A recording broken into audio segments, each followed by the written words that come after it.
देखो, कदली सीप भुजंग मुख स्वाति एक गुण तीन, और जैसी संगत बैठिए तैसो ही फल दी।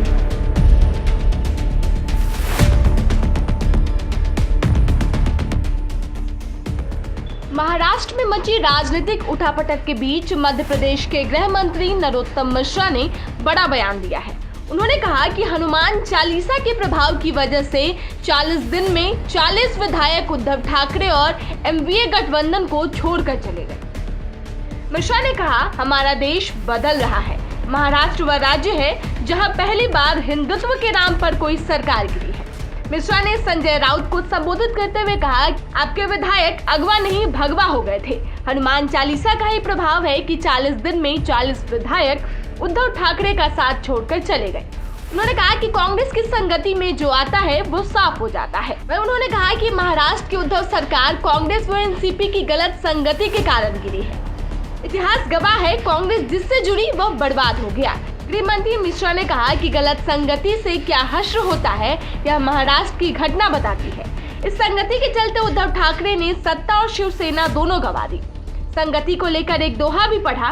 उन्होंने कहा, कदली सीप भुजंग मुख स्वाति एक गुण तीन, जैसे संगति बैठिए तो सही फल दी। देखो, कदली सीप भुजंग मुख स्वाति एक गुण तीन, और जैसी संगत बैठिए तैसो ही फल दी। कांग्रेस की संगति जहां जहां हुई है, आप वहां वहां ये विसंगति देखिए।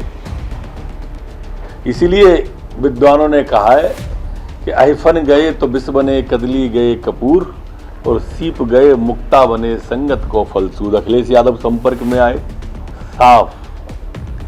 तेजस्वी संपर्क में आए, साफ। उद्धव संपर्क में आए, पार्टी साफ हो गई। ये संगत का प्रभाव है कांग्रेस की, ओले की तरह काम कर रही है। जी भी गए थे सरकार वाले, अपनी बचा नहीं पाए थे। तो अब झारखंड की बारी मान नहीं, बारी तो आप किसी की भी मान सकते हो, ये आपकी इच्छा है। उनकी जिनकी खुद की सरकार गिरती है, जिनकी खुद की पार्टियां टूटती हैं, ये उनसे पूछो, नेतृत्व करने वालों से। आप मध्य प्रदेश का हमसे पूछ रहे हो, कमलनाथ जी से पूछो 32 विधायक कैसे छोड़ के चले गए। विपक्ष में भी तो गए उनको छोड़ के। ये उद्धव जी से पूछो। अब ये हनुमान चालीसा का ही प्रभाव है कि 40 दिन के अंदर 40 विधायक चले गए। तो वो कह रहे थे संजय राउत जी वहां पे कि हमारे विधायक अगवा कर लिए गए, अगवा हो गए। अरे राउत जी अगवा नहीं हुए थे, वो भगवा हो गए थे। ये देश है जहां पहली बार हिंदुत्व के नाम पर कोई सरकार गिरी है। मेरा देश बदल रहा है। वहीं आपको बता दें कि अप्रैल में महाराष्ट्र में निर्दलीय सांसद नवनीत राणा और उनके पति रवि राणा ने मुंबई के बांद्रा में शिवसेना प्रमुख के निजी घर मातोश्री के सामने हनुमान चालीसा के पाठ का ऐलान किया था, जिसके बाद दोनों को 23 अप्रैल को गिरफ्तार किया गया था। हालांकि बाद में मई में उन्हें जमानत पर रिहा किया गया था। जमानत पर रिहा होने के बाद नवनीत राणा ने ठाकरे पर हिंदू और हनुमान चालीसा विरोधी होने का भी आरोप लगाया था, जिसको लेकर खूब बवाल हुआ था।